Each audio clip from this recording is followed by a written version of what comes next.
तर या ठिकाणी गावठी केळी लागलेले आहेत, बघू शकता. पूर्ण हे गावठी केळी इथून पूर्ण झाले आहेत लागून. तर आता हा केळीचा ह्याला कोका म्हणतात. तर हा मी भाजीसाठी काढून घेते.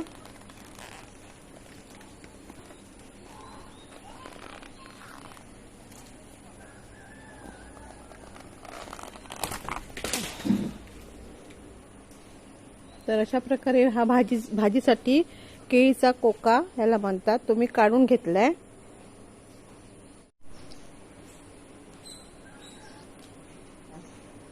तर चला तर गावठी केळीच्या कोक्याची भाजी मी बनवायला सुरुवात करते. केळफुलाच्या भाजीसाठी हे 4 ते 5 तास भिजवलेले पांढरे वाटाणे आहेत. तर आता हे मी कुकरमध्ये 3 ते 4 शिट्ट्या काढून घेते. भाजी अजून चविष्ट होण्यासाठी यामध्ये मी कांदा टाकते. वाटाणे पटकन उकडण्यासाठी हे मीठ टाकते.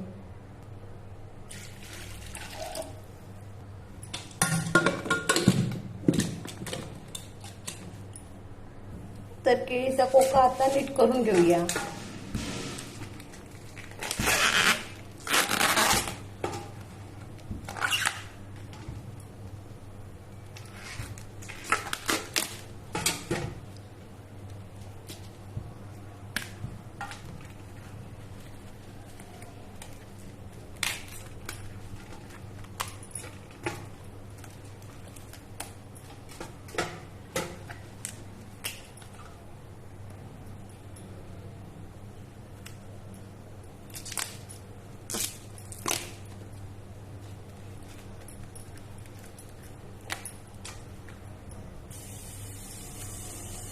तर हा केळीच्या कोक्याचा कोवळा भाग आहे.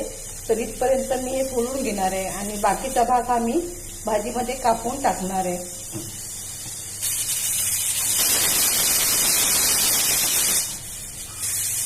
तर ह्यातील गुलाबी गुण झालेले दिसत हे मी काढून टाकते. हे मी भाजीसाठी वापरते. भाजी निटवताना हा जो पुकेसर आहे तो हा काढून टाकायचा आहे. त्याचप्रमाणे हे जे व्हाईट दिसतं हे पण काढून टाकायचं आहे आणि हे पाण्यामध्ये टाकायचं आहे, नाहीतर भाजी काळी पडते.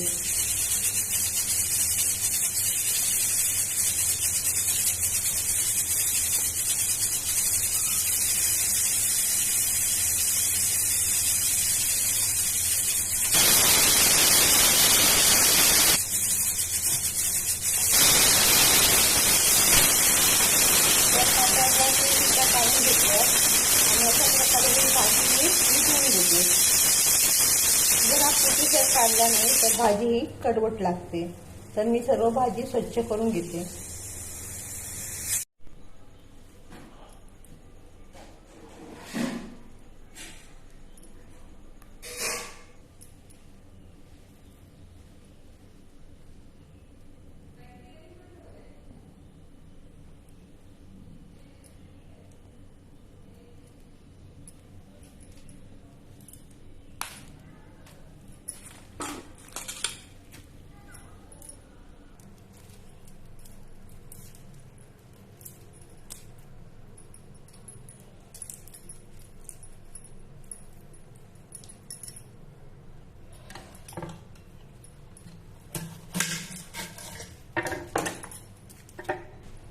फोडणीसाठी लसूण सोलून घेतली आणि कांदा बारीक चिरून घेतला.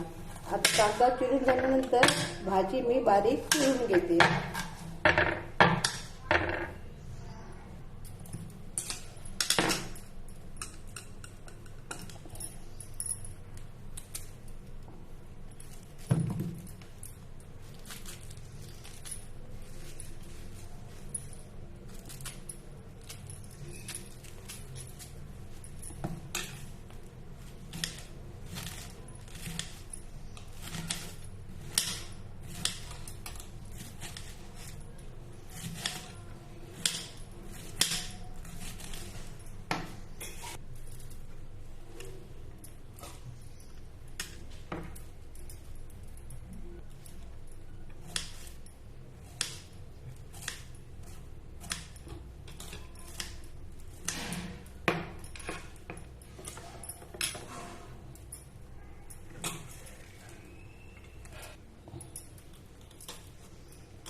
केळफुलाची भाजी अशी मी बारीक चिरून घेतली आणि ती लगेच पाण्यात टाकायची.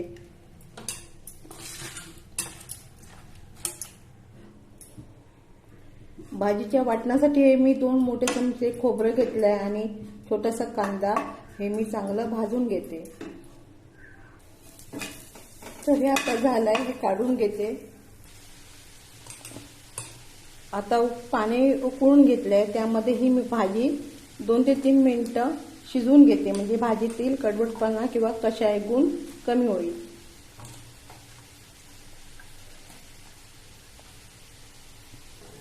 दोन ते 3 मिनिटं होऊन गेलेत. गॅस घालून टाकते आणि भाजी अशीच थंड होईपर्यंत ठेवून देते. थंड झाल्यानंतर भाजीतील सगळं पाणी काढून टाकते आणि मग त्यानंतर मग भाजीला मी फोडणी घालते. तर या ठिकाणी मटार पण छानपैकी नरम शिजलेत.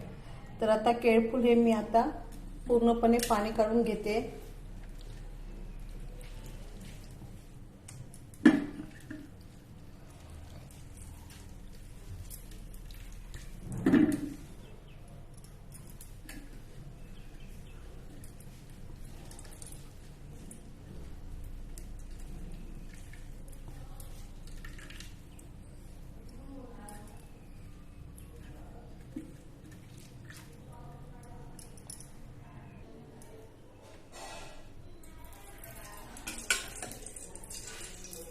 फोडणीसाठी 2 चमचे तेल घेतलंय.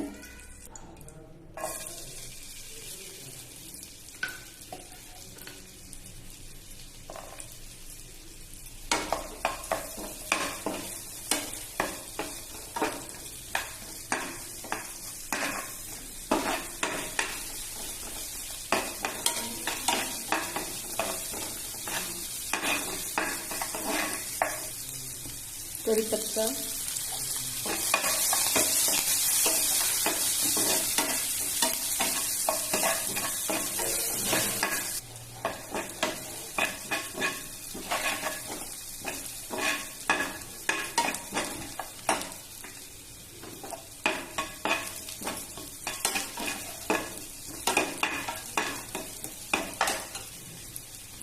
हिंग,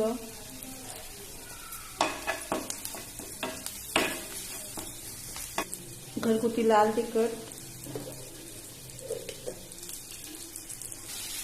वाफून घेतलेले केळफूल आणि मटार यामध्ये मी मिक्स करून घेतलं.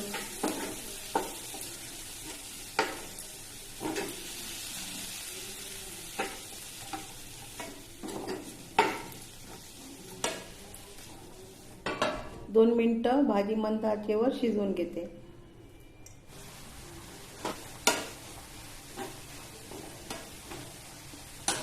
आता भाजीमध्ये कोथिंबीर टाकते, चवीनुसार मीठ,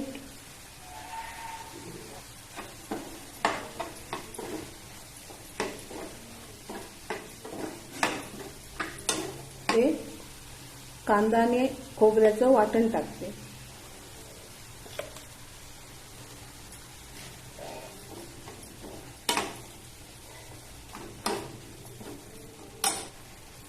टाकलेलं पाणी आटेपर्यंत भाजी मी शिजवून घेते.